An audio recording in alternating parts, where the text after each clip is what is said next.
யோசனை பண்ணி பார்க்கணும். மாற்றத்துக்கான ஒரு கட்சி தமிழக வெற்றி கழகம். தலைவர்கள் தாய்மார்களும் இளைஞர்களும் நம்பி வந்திருக்காங்க. நீங்க வாய்ப்பு தாங்க, மாற்றம் கண்டிப்பா நடந்தே தீரும்.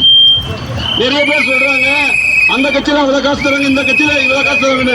இங்க அத்தனை பேர் வந்திருக்காங்க, ஒருத்தர் கூட இல்ல. அவங்களுடைய சொந்த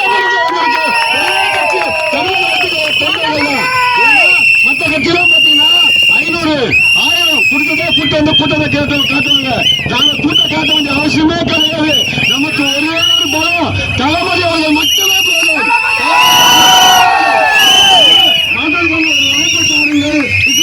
வாய்ப்பு தாருங்கள், தமிழக வாய்ப்பு தாருங்கள், தலைவர்களுக்கு வாய்ப்பு தாருங்கள் என்று கூறி நன்றி கூறி நன்றி.